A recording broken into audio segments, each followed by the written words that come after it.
नमस्कार दोस्तों, स्वागत है आपका। आज की इस वीडियो में हम बात करने वाले हैं नेपाल के नवनिर्वाचित राष्ट्रपति के बारे में। आज की इस वीडियो में जानेंगे नेपाल के नए राष्ट्रपति के तौर पर किन्हें चुना गया है, साथ ही इनसे जुड़ी समस्त जानकारी को भी आज की इस वीडियो में साझा करेंगे। तो बिना ज़्यादा समय लिए चलिए वीडियो को शुरू करते हैं। सबसे पहले जानते हैं सुर्खियों में क्यों है। दरअसल अभी हाल ही में जो नेपाल है, यहाँ पर राष्ट्रपति चुनाव संपन्न हुआ है, जिसके बाद नेपाली कांग्रेस के उम्मीदवार रामचंद्र पौडेल को नेपाल के अगले राष्ट्रपति के तौर पर घोषित कर दिया गया है। ध्यान रखना है कि जो रामचंद्र पौडेल है, ये एक्चुअली में नेपाल के तीसरे राष्ट्रपति बन जाएंगे।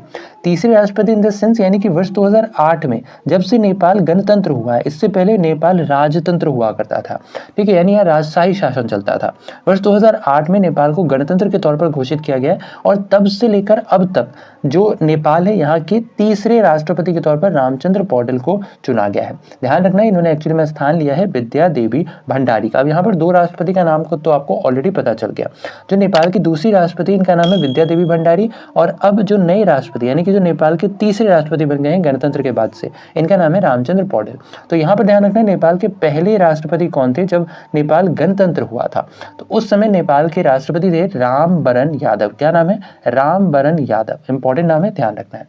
साथ ही साथ जो रामचंद्र पौडेल हैं, ये एक्चुअली में नेपाल में कुल 8 दलों के गठबंधन के संयुक्त उम्मीदवार है, और इन 8 दलों के गठबंधन के अंतर्गत नेपाली कांग्रेस और साथ ही साथ वहाँ की जो कम्युनिस्ट पार्टी ऑफ नेपाल है, वो भी इसके अंतर्गत शामिल है।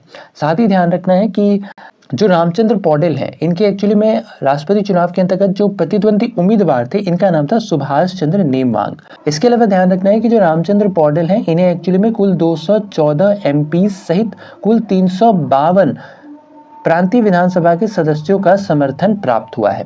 ज्ञात हो कि नेपाल के राष्ट्रपति चुनाव के अंतर्गत कुल 882 मतदाता होते हैं, जिनमें से 332 तो एमपीज होते हैं और 550 7 प्रांतीय विधानसभा के सदस्य होते हैं। अब ध्यान रखना है, इस 332 एमपीज में से इस वर्ष जो राष्ट्रपति का चुनाव हुआ है, इसके अंतर्गत कुल 313 एमपीज ने पार्टिसिपेट किया, सहित कुल 550 मेंबर ऑफ 7 प्रोविंशियल असेंबलीज के अंतर्गत, यानी कि जो 7 प्रांतीय विधानसभा है, इसके अंतर्गत कुल 550 सदस्य हैं, और इनमें से केवल 518 सदस्यों ने इस राष्ट्रपति चुनाव में, यानी इस वर्ष के राष्ट्रपति चुनाव में हिस्सा लिया है।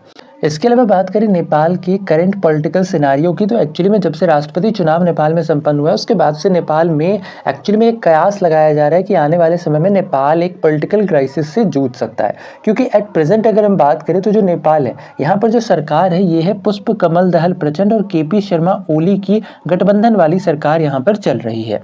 ठीक है, जिसके अंतर्गत पुष्प कमल दहल प्रचंड को नेपाल के प्राइम मिनिस्टर के तौर पर चुना गया था। अब यहाँ पर ध्यान रखना है कि इन दोनों की चूंकि गठबंधन वाली सरकार है, और इन दोनों ही ने राष्ट्रपति चुनाव के अंतर्गत जो अपना समर्थन है, वह अलग अलग पार्टीज को दिया है। जहां पुष्प कमल दहल प्रचंड ने राष्ट्रपति चुनाव के अंतर्गत अपना समर्थन रामचंद्र पौडेल को दिया है, वहीं ध्यान रखना है कि जो केपी शर्मा ओली हैं, इन्होंने अपना समर्थन सुभाष चंद्र नेमवांग को दिया है। जिस वजह से आने वाले समय में ऐसी उम्मीद लगाई जा रही है, ऐसी कयास लगाई जा रही है कि हो सकता है कि आने वाले समय में नेपाल के अंतर्गत नए प्रधानमंत्री भी देखने को मिल जाए। इसके अलावा बात करें रामचंद्र पौडेल ये है कौन, तो ध्यान रखना है कि जो रामचंद्र पौडेल है, ये एक्चुअली में नेपाली कांग्रेस, जो कि वहाँ की सबसे ओल्डेस्ट पार्टी है, ठीक है, इसके सबसे सीनियर मोस्ट लीडर हैं। साथ ही ध्यान रखना है कि जो रामचंद्र पौडेल है, ये एक्चुअली में नेपाल के उप प्रधानमंत्री और साथ ही साथ हाउस ऑफ रिप्रेजेंटेटिव्स के अंतर्गत स्पीकर के तौर पर कार्य कर चुके हैं। जो रामचंद्र पौडेल हैं, ये एक्चुअली में वर्ष 2022 के आम चुनाव में संसद सदस्य के तौर पर इन्हें निर्वाचित किया गया था, और वर्तमान में ये नेपाल के 6वें कार्यकाल के संसद के तौर पर कार्य कर रहे हैं। तो ये था हमारा आज का ये वीडियो, जिसके अंतर्गत हमने बात की नेपाल के नवनिर्वाचित राष्ट्रपति के बारे में, साथ ही जाना इनसे जुड़ी तमाम जानकारी को भी। तो आशा और उम्मीद की वीडियो आपको इन्फॉर्मेटिव लगा होगा। अगर वीडियो आपको पसंद आया है तो वीडियो को लाइक शेयर, चैनल पर अगर नए हैं तो चैनल को सब्सक्राइब करना बिल्कुल ना भूलें ऐसे इन्फॉर्मेटिव वीडियोज के लिए। तो ऐसे में आज के लिए इतना ही। अपना ख्याल रखें, स्वस्थ रहें, सुरक्षित रहें। आपसे फिर अगली वीडियो मुलाकात होगी, तब तक के लिए धन्यवाद। गुड बाय, टेक केयर, जय हिंद।